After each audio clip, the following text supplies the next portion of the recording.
Friday on Daily Delivery. Michael Rand here. Glad to be back for another day and hope you guys are having a good one out there as well. Really good show coming up. Marcus Fuller from the Star Tribune joins me here in just a little bit to talk Gopher men's basketball off-season. Their summer program starting up this week. Lots to get to with that team. Big off-season of roster changes again. Feel like we say that every year, and I think they probably wish they wouldn't have said it to this extent this year, but plenty of guys leaving the program via the portal, into the NBA draft, like Cam Christie, lost Hawkins, lost Payne. A lot of guys heading out that were instrumental to their success last year, but other players coming in this year. Marcus and I will talk about that. We'll talk about some of the changes to the NCAA and the paying players and how that will impact college athletics going forward. And we'll talk a little NBA draft too, because Marcus is a fan of the NBA draft. He's putting together a mock draft for us that will run a little bit closer to NBA draft time, which is a little less than 2 weeks away now. Programming note, reminder, speaking of 2 weeks away, no shows next week. Taking a little break, taking a little time off. Much needed. Maybe you can hear my voice. I sound terrible today. I don't know what's going on. I think it's allergies this time of year, but my throat's been just scratchy all week long. Not sick, nothing like that. I think it's allergies right now. So probably a good time to rest my voice a little bit, get a little bit of downtime, and come back strong.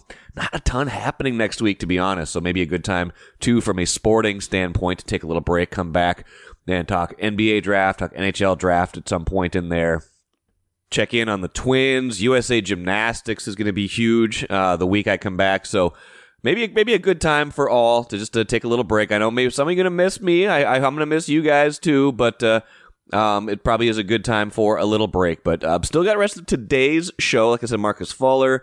Got some thoughts at the end of the show on the NBA draft a little bit too. Kind of recapping some of what Marcus and I talked about. Got some football, NFL stuff, quarterback talk here in a minute. First, though, what did I miss? Let's start with the Twins and this idea that they are starting to feel like they're in a better spot. Now, I know some of this is determined by who they play, but some of their best players are performing at about as high of a level as they can perform at, and that's become kind of the thing in sports right now. Maybe it's been a thing in sports forever, but I feel like teams now are understanding that you need to be able to stockpile elite talent, and in order to win, those elite players have to be performing at that level because of how the salaries work, things like that. You can't just have a roster of okay players because you're just going to be okay. Carlos Correa, example number one for the Twins. He's been excellent lately. He's been on fire. 3 more hits in their 6-2 win over Oakland on Thursday. He had 5 hits in the game before that. His batting average is up all the way to almost to 300. Looks like a completely different player at the plate this season than he did a year ago. He's healthier, and he is by far their highest paid player. They need him to produce. He is the elite of the elite proven talents on this team, and he is producing at a level that is commensurate with his salary right now. Royce Lewis, different story, right? He's not making tons of money right now because he's still young. He's still, got a ways to go before he hits arbitration and free agency. Royce Lewis, though, playing at a very high level as well now that he's back healthy. Joe Ryan, making a bid to be an all-star this season, kind of jumping up from, hey, that's a nice number 3, number 4 starter to, hey, maybe this guy is a bona fide number 2, even in a conversation to be an ace at a certain point on a staff. Lowered his ERA, I believe, to 3.24 with another really good 7-inning outing. He's been pitching deep into games. So feeling like the Twins, despite some hiccups, they had to send Alex Kirilloff down. They've already sent Matt Wallner and Edouard Julien down, like guys that they were probably counting on this season to contribute, in the lineup. Despite that, it feels like they're elite players, the guys that they absolutely have to have, at those highest levels. A lot of those guys have shown up this year and are playing at high levels. Now, Byron Buxton got it going a little bit yesterday. He needs to get it going a little bit more. Pablo Lopez needs to find that next gear this year, kind of have those final 3.5, 4 months like he did last year after a slow start like last year. But if you got Correa, you got Lewis, now you got Joe Ryan performing at this elite high level, that is a good place to start, and it is showing up on the field right now. Couple of quarterback things. Number one, Kirk Cousins. We learned of the Falcons tampering penalty for their pursuit of Kirk Cousins this offseason. There's all sorts of rumors before the draft. Oh, would the Falcons and Vikings swap draft positions, or would the Vikings get some sort of compensation for this? No, actually, that was never going to be part of the plan, probably, and no, they didn't get anything. In the end, it's far less dramatic, I think, than some Vikings fans might have hoped. Falcons lose a 5th-round pick next year. A 5th-round pick. I mean, 5th-round pick is capital, but it's not the end of the world. It's not like that's going to, damage Atlanta irrevocably forever. So no 5th-round pick for the Falcons. They get slapped with a little fine. That's probably about what it should have been anyway. It didn't seem like it was all that bad. Everybody does the things they're doing, and they just happen to get caught at it. So probably just as well that that's what happened. But if you were a Vikings fan holding out hope that something more dramatic or something that impacts the Vikings would come of it, that was not the case. Now, Vikings, of course, moved on from Kirk Cousins, drafted J.J. McCarthy, signed Sam Darnold to a 1-year contract. Kind of a play that was for the future and was recognizing how expensive Kirk Cousins was, how expensive the quarterback position can be, and how, the young rookie quarterbacks, the young quarterbacks on those rookie deals for 4 or 5 years, that can be kind of a cheat code to success because you don't have to pay guys. If they develop quickly and you get 3 or 4 years of high-level quarterback play at a low price, that can be, a recipe for success.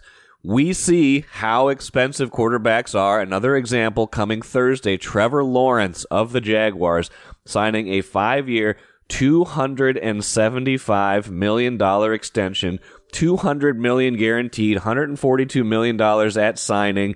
That's a lot of money for a guy who's been good, but maybe hasn't been great yet. He's been, up and down a little bit with the Jaguars.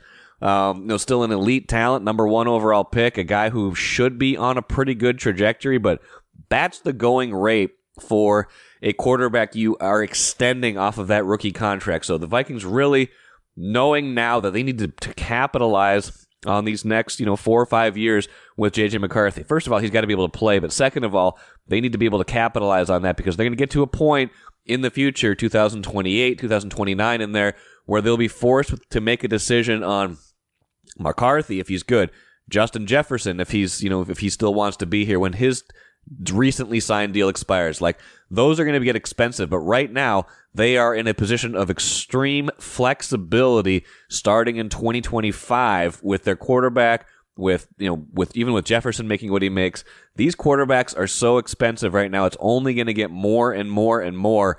They need to take advantage of that right now.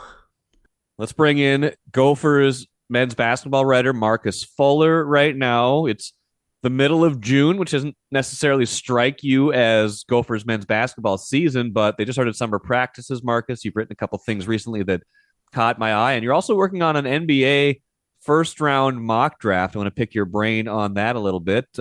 First off, how's your summer to date?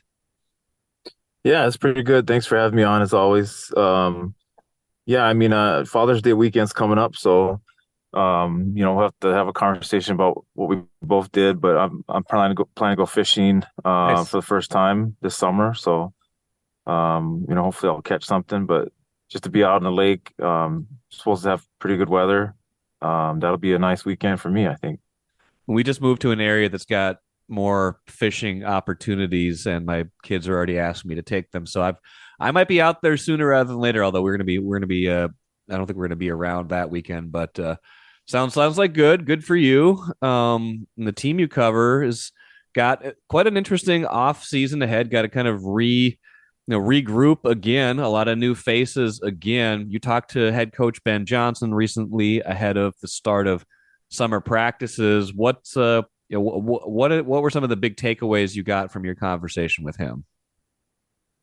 Yeah, I mean, it's always kind of a crapshoot when you're trying to get a hold of coaches during the off season. They got a lot of recruiting going on. And then all of a sudden, summer practices start in the beginning or middle of June. So it was the first time I talked to him since he signed all of his newcomers, and obviously that huge transfer portal loss of six guys. They replaced them with a group of veterans. They're having nine seniors, or I'm sorry, eight seniors on next year's roster, Okay. which will be the most that I've ever covered in almost 20 years of covering the team. And as far as my research, I got to keep going back, but we're talking decades going back to, pre Musselman era to find a team with that many seniors. So, I think that that says a lot about the state of college basketball or state of college athletics right now, where you're relying a lot on the portal, you're losing a lot of guys, you're bringing in a lot of guys. In my conversation with him, he was very adamant about wanting to become older. And so that's why he went after so many upperclassmen. Um, Similar to his first year, he had seven seniors that year. And if you recall, they got off to a really good start. I believe they were 10-1 that year Yep. to begin the season. I think they won their first four road games, including at Michigan and at Mississippi State and at Pittsburgh. So, I think what can translate from that year is that you have a team of older, accomplished, experienced college players that, they can pick up the system quickly. They know how to play at that level. And so I think the biggest adjustment for them will be the fact that they do have some new returning players Right. that have prominent roles. Like a Mike Mitchell Jr., who's a senior starter guard, and then obviously Dawson Garcia is the leading scorer, rebounder, returning, and they'll be the leaders of this team and trying to mesh with those seniors as well. I think that's going to be a big deal this summer, because it'll be Dawson's team, but you'll also have to have a point guard that takes over a leadership role, prominent one. And I think as of right now, I mean, practice just started, but just in the conversation with Ben, he was talking about how Mike Mitchell Jr. and Lukai Patterson, who's a Minnesotan, played at Minnesota Prep Academy, that his dad founded. They're going to share a point guard role with a freshman, Isaac Asima. So that'll be interesting to see just how that position plays itself out, Yeah. because it's really hard to win if your point guard isn't a leader and playing at a high level. And he's had a different point guard every single year that he's been with the program. I mean, Yeah. if you go back to Patino's last year, they've had a different point guard in the last this will be the last 5 years. Yeah. Yeah. And that doesn't seem that strange in the portal era, but I mean, it's still like, wow, how do you get a team to buy in and all this kind of things if you have a new point guard every year, right? So I think it's important, like it was last year. They lost Elijah Hawkins, which was a big loss to the portal. He was leading the nation in assists for a while, led the Big Ten, but I think that figuring out that point guard role in the backcourt with these newcomers, I think is probably one of the biggest responsibilities for the staff this summer. Is summer even more important now than it used to be, just with all the turnover that happens a lot of times in the portal, especially with this program bringing in so many new players? Do you feel like the summer has gained significance, especially, I think they can do more in the summer than they ever could, but just being able to do that and try to get up to speed before fall practices roll around? Yeah, I mean, college basketball hasn't changed much as far as how much time that you can spend with the kids during the summer. I mean, they've allowed a little bit more time that the coaching staff can spend with the players as a team. I know when I first started covering college basketball, they were very limited to how many hours you can work a week as a team. So now they allow more time, and that's critical for a team with they've got eight newcomers. Yeah. So, I think the summer's always been a time when the freshmen, their first time on campus and in a college, campus, and then they got practice, and then so they got to figure out like time management and all that. And if you have a freshman that's really talented, then they're trying to figure out how they can make a bigger role on the team, right, with the returning players. But I think in this case, Isaac Assam is a very talented freshman. Yep. He's certainly going to help them. Grayson Groves is a solid post prospect, but I think he's more of a project right now as far as his development.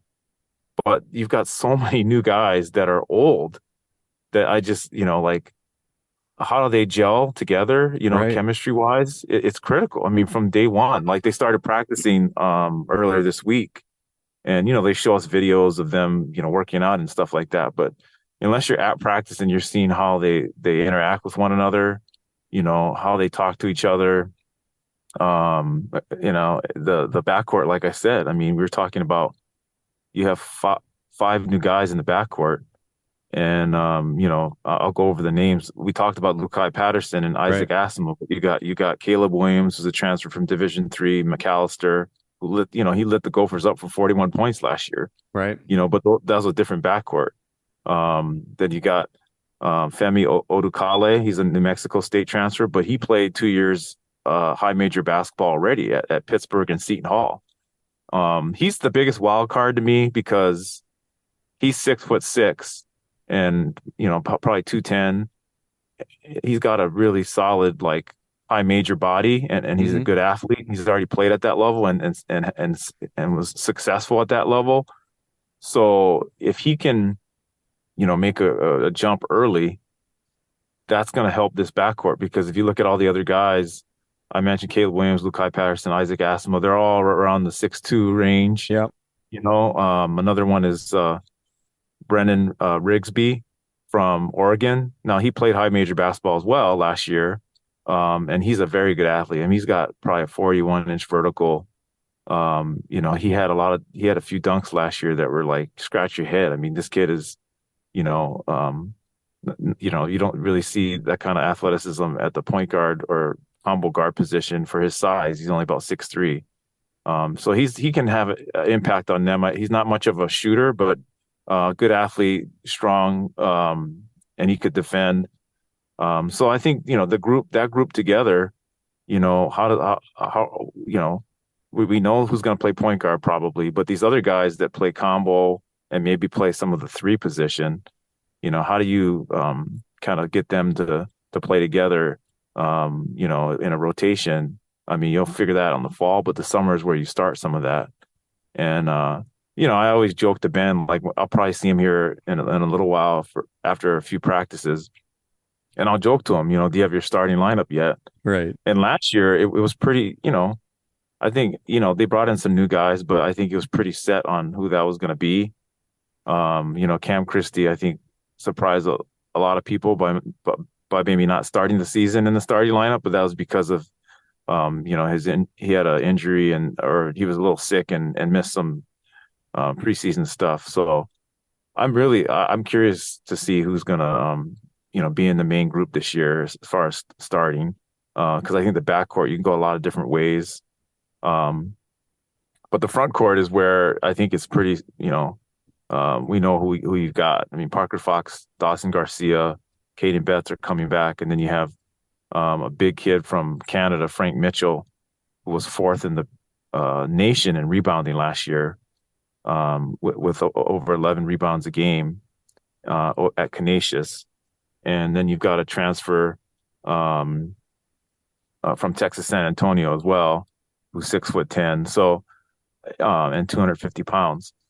So there's a lot of new names. We went out throughout most of them, and but I really do think it boils down to who's playing point guard and how much of a leadership role Dawson Garcia is going to play this year, and maybe make a All-American type of season run. Like we haven't seen that since Daniel Turu did it several years ago, and he got drafted. Marcus Carr was kind of on that level, but wasn't able to get there because the team didn't win enough. So I think Dawson's that kind of player, and to have that kind of player return in a portal era where NIL is pulling out a lot of guys away, that's something to hang their hat on, and I think that makes summer basketball pretty exciting for the Gophers. Well, and you can develop chemistry quickly. You kind of have to these days. I think, it's a different level, but I think this year's Lynx are a good example of that. They brought in a lot of new players, a lot of veterans, especially. And if you get veterans who know how to play the right way, like it seems like the Gophers do have right now, you can get that chemistry pretty quickly if it gels quickly.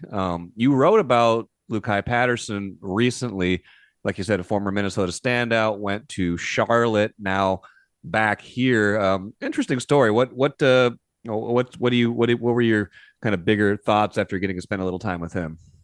Yeah, I mean, Lukai, just first of all, the Pattersons, the family, Lucas, his dad, I mean, he's been around the Minnesota basketball scene since he was playing. I mean, he played on youth teams with Ben Johnson in Minneapolis, Washburn, since they were like in the fourth and fifth grade. Okay. So he's known Ben for a long time. And then, once, Lucas had kids, Lukai is his oldest, and he came up from through Brooklyn Center, led them to a state tournament his sophomore year. He played on the varsity since like the eighth grade, and then led him as a sophomore to the state tournament, like the first time in 30 years. But he went a different route after that in high school. Minnesota Prep was a program that his dad started. They were out of like the Jerry Gamble youth center there, and it was tough, at first trying to get their footing because they couldn't play in the Minnesota High School League. They had to figure out a schedule that was outside of the state, traveling and trying to get funding and all that. And he led them from the start. Eventually, when he was a senior, they ended up playing in a really competitive national prep schedule called the Grind, and were one of the top teams. And he was still just under recruited, under evaluated at that time. I don't even know if he was a 3-star recruit, but he ended up going to Missouri State. Got some time as a freshman, a little bit of time, and then as a sophomore, started some games. He wanted even more of opportunity to be a leader.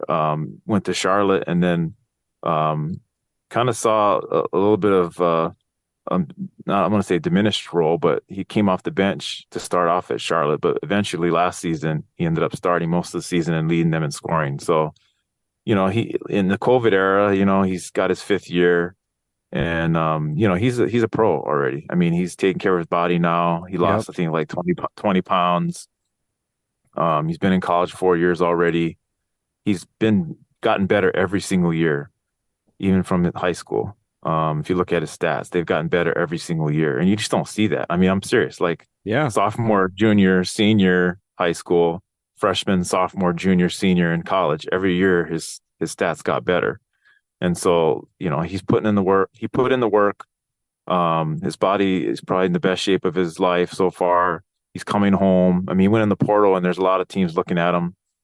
But he with the relationship with Ben Johnson, with his family, and then coming home was important to him. So, you got to get guys like that because, it means a lot more to, Dawson Garcia and Lukai Patterson and Parker Fox to play, for Minnesota than it does some other people, and that's why they're here instead of going somewhere else. So, he adds to the mix. He'd be interesting to see how, he plays with Mike Mitchell Jr. and some of the other guys in the backcourt, but he's a scorer. I mean, he loves to shoot it. I think facilitating is an underrated part of his game that he'll probably show more this season because he'll have to play more point than he has. But he's a bigger body. I think he fits the Big Ten mold with his physicality. So, but yeah, he's just a good kid, good story. Got to hang out with him at his old high school program in their gym. They moved the facility, another facility in Minneapolis, and his brother Jalen Patterson is a senior to be a point guard on the team right now. So, there'll be a lot of the Patterson family at the barn, and it's a good story. Seems like every time we talk, Marcus, there's something new in college sports. Right now, it's just a few weeks removed from NCAA settling lawsuits. NIL is changing. The antitrust stuff. They can pay having to pay these athletes kind of in the past, but also going forward. How do you see that impacting college basketball? And what are your kind of main takeaways from what you've seen developing these last few weeks? Yeah, I mean, there's a ton of lawsuits, that were going on, and obviously, when you look at the NCAA and the changes that have been going on with NIL, there it was only a matter of time, before we were going to see this happen, where, um, the schools were going to have to pay directly with NIL, and the NCAA was going to have to, answer some questions and go back and not be able to not be able to hide behind legislation anymore. I mean, they owe athletes a lot of money, going back years, for what they were due. And what's going to be strange now is that if you look at all the money that's being made with these TV deals, how are you going to share that revenue with the athletes? I mean, they put a plan in place, Right. to stretch it out for several years. We're talking, 70, 80, whatever $1 million, over, I'm sorry, almost $1 billion, not 70, 80, 700, $800 million Right. over, however many years that you're going to give the athletes this money. And how do you spread that out? I mean, they're going to have to take away money from what they're giving colleges, and how much do you want to hurt the power conferences?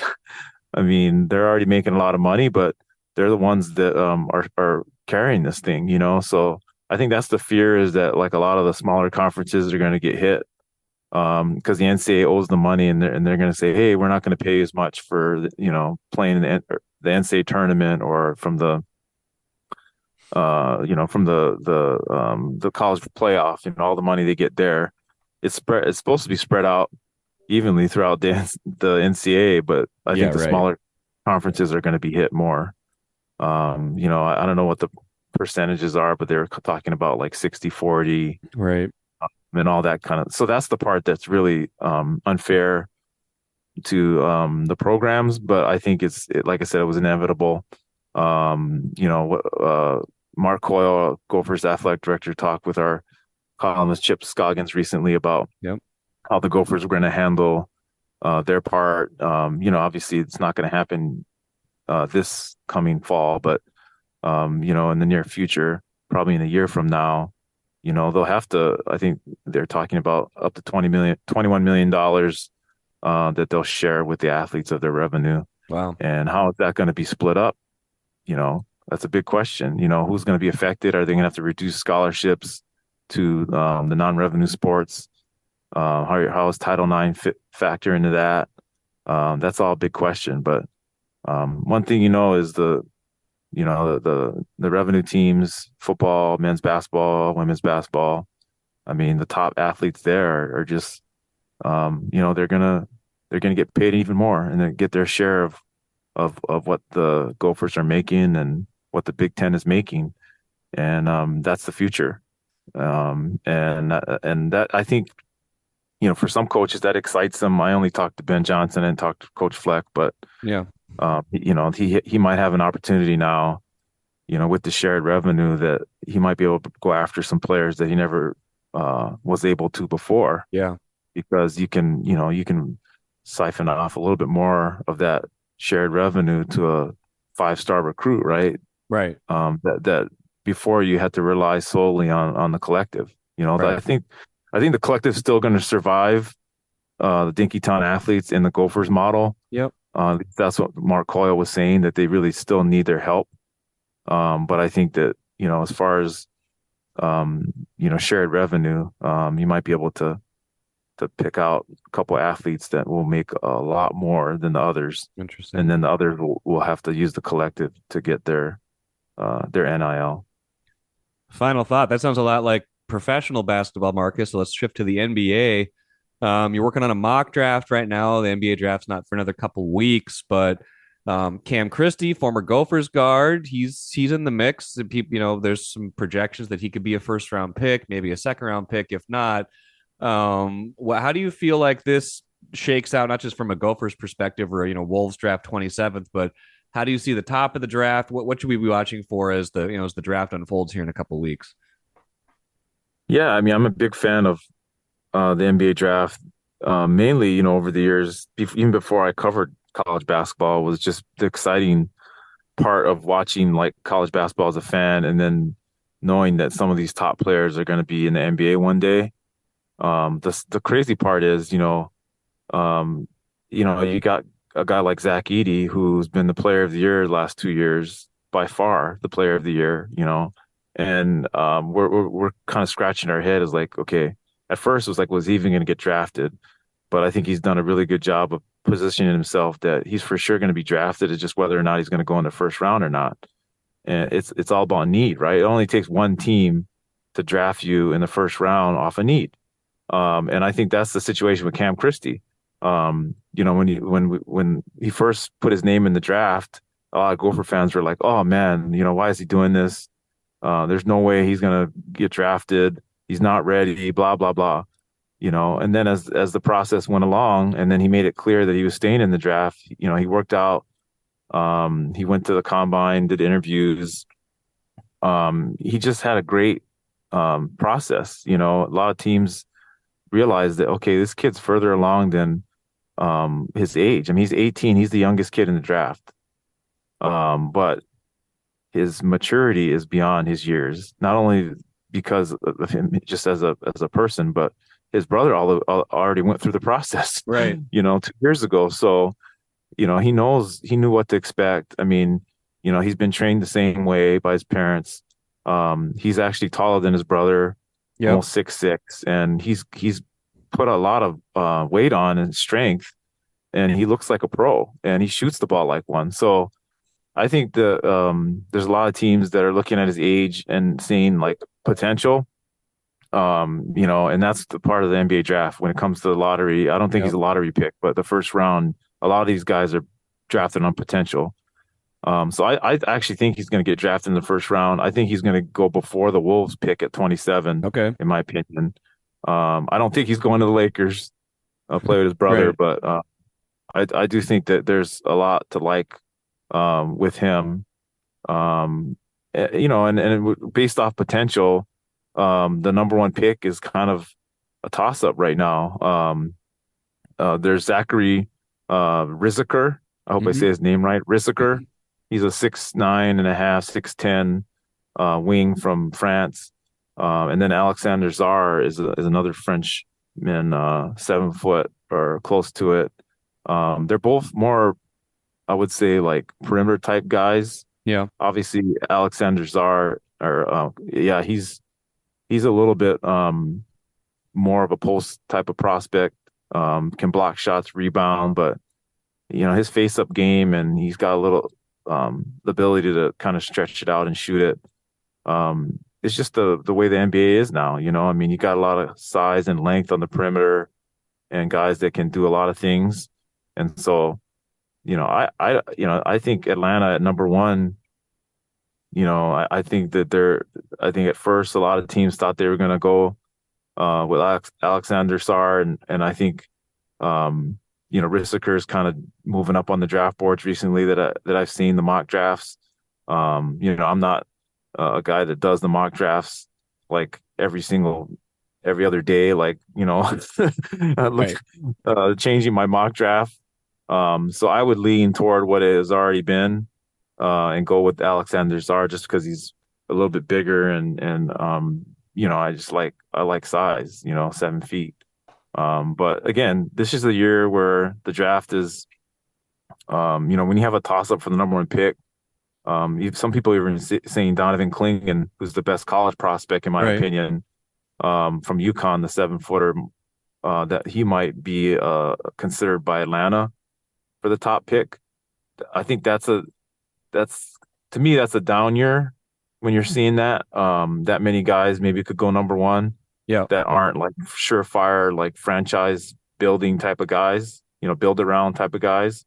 So, again, I'm not knocking their game or anything as far as like potential, but I just think that you're really uh, hoping, like, if you're Atlanta or some of these other teams, that you just don't get a bust. Like, Right. you can't, like, if you pick the number one pick, this guy has got to be, it might take him 3 years, but he's got to be all-star. Yep. And so if you're Atlanta and you're saying, hey, I don't know if this guy's the all-star that we want, I would trade down. Oh You yeah, know if you what I mean? can. Yeah, somebody else make the number one pick, and then it maybe ends up being a bust. But and then Reed Shepherd, he's a 6'2" guard out of Kentucky. Shot the ball really well in college this year. Is a better athlete than people thought at the combine. Measured at 40-inch vertical, and I think he can play some point, but I think he's more of a shooting guard right now, prospect, and he's a top 3 pick. Um, yeah, so I don't know. I know a lot about the college guys, less about the international guys. Right. I tend to think that the Timberwolves always do really good at scouting overseas. So don't be surprised if they pick an international guy. Yeah. Especially at that low in the first round Right. at 27, you might be able to just leave that guy overseas, or, put him in the G League a little while and have him develop. But, as far as needs, I mean, you know, I think the Wolves could, you know, potentially, put a lot of guys, a lot of positions of need. I think they need a little bit more on the perimeter, in my I do too. opinion. Yeah, like, they need another shooter. Yep. Uh, but with some size, you don't want to pick up somebody too small. No. Um, so we'll see what they do. I mean, it'd be funny if they drafted Cam Christie, because they didn't Yeah, have to it's go far to possible. scout him. Yeah, They didn't have it's to go far to possible. scout him. Yeah. But like I said, I think that he would go before that. Okay. So Well, we'll see what happens in a couple weeks. Marcus Fuller, appreciate the insights as usual. I'm sure we'll talk as the summer goes on, and certainly once we get to the fall. Until then, enjoy your summer. We'll talk to you soon. yeah, thanks. Appreciate it. The weather's nice. Beautiful.